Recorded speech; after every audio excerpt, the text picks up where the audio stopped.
Good afternoon, scholars. Welcome to today's PSAT SAT lesson for the English reading and writing section. Today we are going to be working on words in context. Now, words in context is just a fancy word for using context clues when we come across words that we're unsure of. So by now you should have your note sheet handed out to you. We are going to go through some guided notes. I will be pointing out the words that you need to fill in. You should see on that front sheet, there's only a few words that you need to fill in per slide. And again, I'll let you know what those words are. A quick note on words in context. Whenever we encounter a word we don't know, now this could be on the PSAT, the SAT, or just any word that we come across in class, our goal is to use context clues to help us figure out what that word may mean. Now below, what we're going to do is we're going to go through a couple strategies that you can use not only on the PSAT, not only on the SAT, but actually in your class every single day to help figure out some of those words that you come across that you're just not sure of. Now the first thing that I want you to do is we're taking notes. This is your number 1 on your first page. The first thing we always want to do is we want to make sure that we identify what the topic of the sentence is about. Now this is important because once we get this done, your mind frame should go to, okay, are we talking about World War II? Are we talking about outer space? Are we talking about a certain character and event that happens? But the key is, the first thing you want to ask yourself is, what is this sentence about? What is it discussing? What is it analyzing? And the first thing is you want to put your brain in that mind state, because a lot of times the words are going to be associated with whatever that topic is. So when we ask ourselves, what is that topic, if we can identify it, that's always going to be our first step that we want to do when using context clues, is ask ourselves, what's being discussed in this sentence? Now our second thing that we want to look at, our second kind of tip for using context clues, is we want to look at not only the words, but the phrases that surround the word in context. And when I say word in context, I mean the word that we're unsure of. So let's look at this example. My desk was completely disheveled due to homework being scattered, textbooks being stacked, and folders being tossed about. Now, if you come across this word and you say, I don't know what disheveled means, always look at the words and phrases around it, before it and after it, and you can use these to help figure out what this word might mean. Now, as I'm looking at this sentence, right after disheveled, I see that homework is being scattered. Please make sure you're underlining in your example as well. I see that textbooks are stacked, and I see that folders are being tossed. So I'm not just stopping when I get to this word that I don't know. I continue reading the sentence, and I look at what else does the sentence give me. So when I think about, okay, what does disheveled mean? Well, homework is scattered, textbooks are stacked, right? Papers are being tossed, folders are being tossed. What comes to mind for me is this is a desk that is not clean. So I might say, what does the word disheveled mean? To me, that word means untidy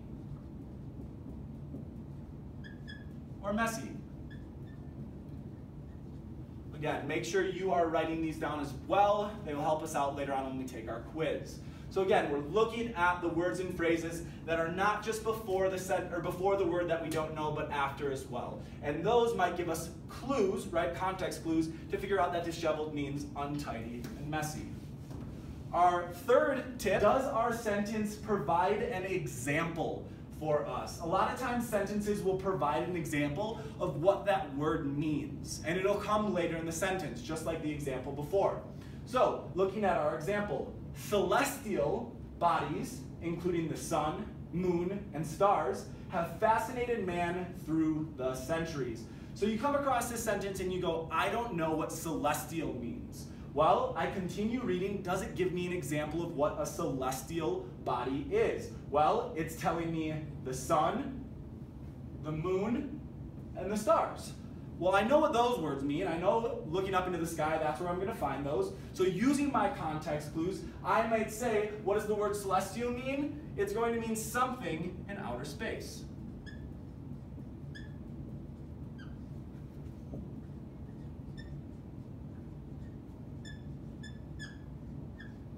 Again, so we're reading our sentence, we come across our word we don't know.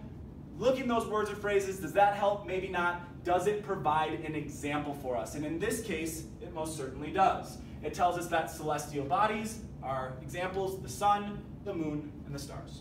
So our next tip that we can use when we're dealing with context clues is synonyms, right? This is something you've probably heard in your English class. A synonym is a different word that has the same meaning. Now there are two ways that we can use these. The first is we want to look in our sentence. Does the sentence repeat the meaning of the word that you're unsure of later on using a synonym? Or can you take that word that you're unsure of, replace it with a synonym, and ask, does the sentence still make sense? So let's look at our example. Mr. Baldwin was awfully loquacious during class today. Saying he was chatty would be an understatement. So I go to loquacious, I'm not sure what that word means. I keep going and I ask myself, does the sentence provide me a synonym later on? Well, the first part of the sentence might not help us out, but after our semicolon it might. Saying he was chatty would be an understatement. Now I know what the word chatty means, right? Chatty, they're talking a lot. So I go to this sentence, loquacious, and I replace it. I flip it, and does the sentence still make sense? Mr. Baldwin was awfully chatty today during class. Well, to me that still makes sense. So what I've done here is I've read on, I've seen that the sentence later on gave me the word chatty, which is repeating the meaning using a different word, using our synonym, and then to double check, I took chatty, I replaced it with loquacious, and I saw that it made sense. So I might say, what does the word loquacious mean? It simply means talkative.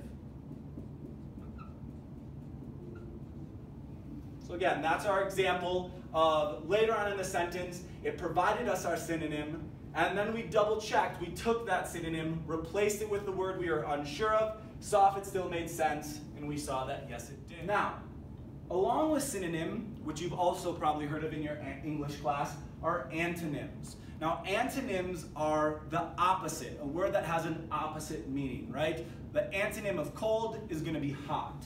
So we look at this example. We see the main purpose of a doctor is to mitigate, not worsen, a patient's pain and suffering. So first I ask myself, what's the topic? I see we're talking about doctors, going to the doctor. Why do we go to doctors? When we're sick or when we're in pain, right? So I see it is to mitigate, not worsen a patient's pain. So I'm going to take those together. I might not know what mitigate means, but I do know what worsen means. And they're right next to each other, so that might tell me worsen is an antonym to the word mitigate. So I say, okay, I know we're at the doctor, we're dealing with pain, we don't want to worsen it. What's the opposite of something to go bad? To be worse is to get better. So I might say that the definition, what does the word mitigate means, is to make less. To make less, or we could say to lessen. To go down, and that makes sense. When we think about the context of why we go to the doctor, we want to go to the doctor to feel better. We don't want to leave feeling worse, we want to feel better. So mitigate might mean to make less. Now those are 5 main context clues that we can use when we're in class, when we're taking the PSAT, the SAT, to help us figure out those words. But it's not the only things, right? We don't have examples for these, but again, these are 2 good tips that you'll want to take notes on. The first is, anytime, and this is good for any test-taking skill, you always want to try to eliminate 2 answers. If you can eliminate 2 answers, it gives you at least a 50-50 shot. If you end up having to guess, if you're like, I'm really stuck between A and D, I was able to eliminate B and C, you always want to get rid of 2 because it gives you the best odds of getting that question right. If you guess from 4, you only have a 25% chance. Also, if you're getting an entire passage, you want to make sure that you look at the sentences both before and after the sentence that has the word that you're unsure of. A lot of times those sentences before and after can give good context, can set the scene, can give good background information that can help you figure out what that word means in the sentence. So again, those were 7 quick tips that you can use when working with words in context, using context clues to figure out words you're unsure of. So now that we've gone over 7 tips that we can use when coming across words we're unsure of, words in context, now we're going to take a quiz. You are going to have 8 minutes to complete this quiz on words in context. It is in your packet directly behind the sheet that you just took your notes on. Now, things you want to know. We are looking for you to absolutely complete questions 1 through 6. Those are the ones that we absolutely want you to finish in 8 minutes. It gives you a little over a minute for each question. However, if you're moving quickly, you're able to get through the first 6, you have extra questions that you can work on that also are asking about words in context. Continue working, get as far as you can in the 8 minutes. Anything after question number 6 can get you some extra credit. So please don't stop when you finish 6, keep going. As always, good luck.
A few moments later. Now that you've finished your quiz, we're going to exchange with a table partner and you're going to grade, they're going to grade your test, you're going to grade their test. Now a quick thing with grading, I'm going to go through, I will read all of the answers to the questions. Very simply, if the question is right, just leave it blank. If it's wrong, go ahead and put an X over the question number. Don't bother circling the right answer, no hearts or smiley faces, just an X over the number if it's incorrect. Okay, so we'll go slowly here, but make sure you are following along here. Starting with question 1, our answer was A. Question 2 was B. Question 3 was C. Question 4 was D. Question 5 was B, as in boy. Question 6 was D. Question 7 was B. Question 8 was A. Question 9 was B. Question 10 was D. Question 11 was C. Question 12 was D. And lastly, question 13 was A. Now that we've graded your test, we're going to go through those first 6 questions, and I'm going to walk you through my thinking, which I'm sure some of you had as well, to help us get to the right answer. So we're looking at our first question. The professor went on a tangent, rambling about his work at NASA as an aeronautical engineer. So it's asking us, what does the word tangent mean? Remember, we have those 7 tips that we can use. Synonyms, antonyms, what is the topic, looking for examples, eliminating answers, so on and so forth. So the first thing that stands out to me after tangent is I see that word rambling. I might not know what tangent means, but I know what it means to ramble. So if we ramble, right, we're talking for a long time. I've been rambling in this video for you. So I'm going to my answers, right? We always want to try to eliminate 2 answers. We can replace the word and we can try to kind of figure it out. So I know rambling deals with talking. Right? So right off the bat, as I'm looking at these answers, D, height, makes no sense. Height has nothing to do with talking and the professor going on a tangent. So I can get rid of D. I also can get rid of turn, right? Again, turn is something we would do in maybe a car, on a bicycle. It really has nothing to do with talking. But when you ramble and you go on for a very long time, you kind of stray and you kind of depart from what your main focus was. But I've done what I wanted to do. I eliminated 2 answers. So I've got A, stray, and B, departure. Now both of those words are very similar, but they have different meanings. When you stray, I personally think of my dog. At the dog park, my dog strays away from me. He'll go, run around, go into the lake, and then he'll come back. So he leaves, but he comes back. When you depart, or have a departure, right, at 3:15 when the bell rings for the end of the day, you completely leave. So when I think about a professor going on a tangent, or a teacher going on a tangent, they'll usually tell their side story, but they'll come back to the topic. And the fact that they're coming back tells me that B, departure, is not going to be our best answer. A, stray, is going to be our best answer. Looking at question number 2. The textbook is not credible, as it is filled with stories that never actually happened. So our wording context here, we are trying to figure out what does the word credible mean. So again, I don't just stop there, I keep reading. And the first thing that stands out to me is it tells me it is filled with stories that never actually happened. I see that as giving me an example of what credible might mean. It is not credible because it is filled with stories that didn't actually happen. Now the second thing that I would do is when I think of credible, I think of what word might be incredible that I know. Well, I think of the word credit. In class, you get credit for doing something correct. If you're doing something correct, you get credit. So credible, kind of like credit, and it also gave me an example filled with stories that never actually happened, right? So first off the bat, again, we're always looking to eliminate 2 answers. When I see answer A, colorful, that really has no business being there. It has nothing to do with a story and whether a story is factual, whether it is true or untrue. So I'm able to get rid of colorful. So I have valid, useful, and interesting. Now again, interesting stands out to me. That's more of a personal preference, right? Credit is right or wrong. So interesting seems too personal, so I'm going to get rid of D as well. I don't think it's talking about interesting, it's is it right, is it true, is it not true. So that gives me valid and useful. So again, I've eliminated 2 answers. If you ultimately had to guess, you have a 50-50 shot.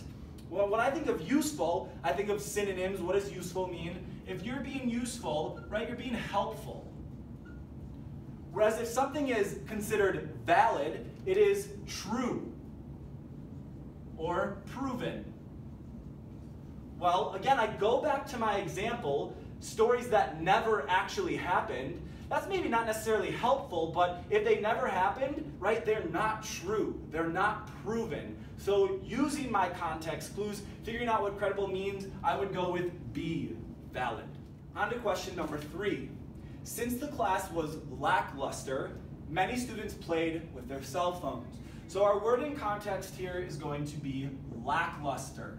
Again, we don't stop, keep reading. And I see in the sentence, it gives me another example. It is telling me that students played with their cell phones. That is an example of what is happening because it is lackluster. So again, I asked myself, what is the topic? The topic is about we're in class, and the lesson, right, the class was lackluster, so students were on their phone. So we go down to our answers. What are 2 answers we can eliminate?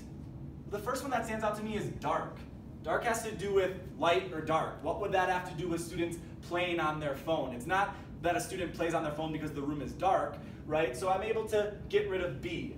And then that answer D, maybe in a science class, you learned that desolate goes with the desert, right? So if an area is desolate, there's not a lot there. Like in the desert, you just get cacti, sand, not a lot of things living there. So again, I've eliminated my 2 answers. We always want to do that. So I've got saddening and boring. So I think, right, you could think of maybe a personal example as well. Why would you pull out your cell phone in class? Is it because you're sad, or is it because you're bored? Right? When we look at that, when we break down our context clues, our best answer here is going to be C. You would pull out your phone because the class was boring. So again, there's an example of I'm taking my answer, replacing it, seeing is it a synonym, and we see that the sentence still makes sense. Since the class was boring, many students played with their cell phones. Going on to question number 4. Our sentence is, the stock prices began to plummet, reaching a new all-time low value. So our word in context here is plummet. I continue reading the sentence, and I see that it gives me an all-time low. So this is an example of the sentence giving us a synonym of what the word means later on. So right off the bat, I see that all-time low is associated with plummet. Well, if things are a low value, I know that that's going to be a negative word, right? We don't want things to be low value. So that carries a negative connotation. So then I'm looking through, and again, always trying to eliminate 2 answers. The first that I'm going to be able to eliminate is surprise. And the reason that I want to eliminate surprise is because that has a positive connotation. If you are surprised, you're usually happy. Something is good that is going on. So now I've got wilt, dump, and plunge. Well, wilt, I think to my mother, she used to tell me, my flowers are going to wilt. And when they wilt, that means flowers die. So I associate it with flowers and dying. Again, that doesn't have to do with stock prices and things losing value necessarily. So I get rid of wilt. So I have dump and plunge. Now again, something else you can use is your background knowledge. Now, I've seen this word dump, right, of dump your trash in the garbage, and I've seen plunge as I plunged into the pool. So I think about plunged, and I think about, okay, I plunged into the water. Well, when I plunged into the water, I dove, and when I dove, I had to go down.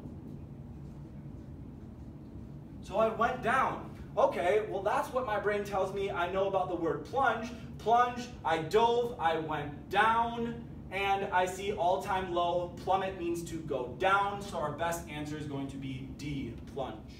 On to question number 5. The man enjoyed the vocation since he has been selling books in his bookshop for a long time. Our word in context here is vocation. Now I keep reading in the sentence and I find out that this man is selling books in his bookshop. Again, that's the sentence giving us an example. So I'm going down to my answer key and I'm trying to get rid of two answers. So what is the topic of this sentence? It's talking about a man and his bookshop and he's selling books. So first off, right off the bat, A to me is let's get rid of. Because a vacation is when you are not working. So this is talking about a man working in his bookshop. So that tells me right away that vacation does not make sense in this context. And then I'm going to go down and I'm going to look at mission. Mission doesn't make sense to me because when I think of a mission, right, I think of a task that needs to be completed. Once that task is completed, once that mission is completed, it's done. The fact that the man has been working for a long time doing the same thing tells me that mission does not make sense here. So now I'm down to profession and sales. Now be careful, because the PSAT and the SAT love to trick you by giving you nice shiny answers that look like they absolutely must make sense. But you really want to analyze every answer. Now I see selling books, and selling and sales go right together. So your brain might go, oh, it must be sales. But be careful, it's not talking about just this specific man. Vocation is for all people, regardless of whether you're selling books, being a teacher, being an engineer, right? All of that could be your vocation. So I put in B, profession, and just to double check, I can do the synonym technique. The man enjoyed the profession versus the man enjoyed the sales. And what I see is that profession flows a little bit better, and I've worked through every answer, and B is going to be our best choice. Question number 6, our final one. Now this question was a little bit different because we got a passage that went along with our question. Now, on the PSAT and the SAT, you're going to get 5 passages that you have to read, and you'll have a hard copy in front of you. I very strongly suggest that you always annotate as you are reading that. So as we go through, I will be annotating this passage. So read this excerpt from National Geographic discussing deforestation. So it says the quickest solution to deforestation would be to simply stop cutting down trees. Though deforestation rates have slowed a bit in recent years, financial realities make this unlikely to occur. So things that stand out to me is we're talking right off the bat about solutions. And it tells us that the quickest solution would be simply to stop cutting down trees. But then it also tells me that the financial realities make this unlikely to occur. So I'd almost want to put a however here. Right? So the quickest solution would be stop cutting down trees. However, financial realities, right, business, making money, makes this unlikely to occur. A more workable solution is to carefully manage forest resources by eliminating clear cutting to make sure that forest environments remain intact. The cutting that does occur should be balanced by the planting of enough young trees to replace the older ones felled in any given forest. The number of new tree plantations is growing each year, but their total still equals a tiny fraction of the Earth's forested land. So again, sticking with this idea of solutions, I see a more workable solution would be to manage forest resources, or it could be balanced by planting enough young trees to replace the older ones. So this whole paragraph is talking to me about solutions. We have an issue with deforestation, trees getting cut down, and it's talking about solutions. Now the question is asking us, where it was a little different, it was asking us about tone. Now tone is the author's attitude. So mood is the way we feel, tone is the way the author feels. So we need to put ourselves in that person's shoes and say, based on what they're giving us, how do they feel about it, the topic that they're talking about. We have A, sympathetic, B, devastated, C, angry, and D, hopeful. So my first thing is I'm going to go through and I'm going to say, what do those words mean? Well, I know if you have sympathy for somebody, you feel emotion for them. So you feel emotion. I know devastated, if you are devastated over something, you are very upset. If you're angry, you're just upset. And hopeful is to have hope. Now, something that can be a nice trick for eliminating answers.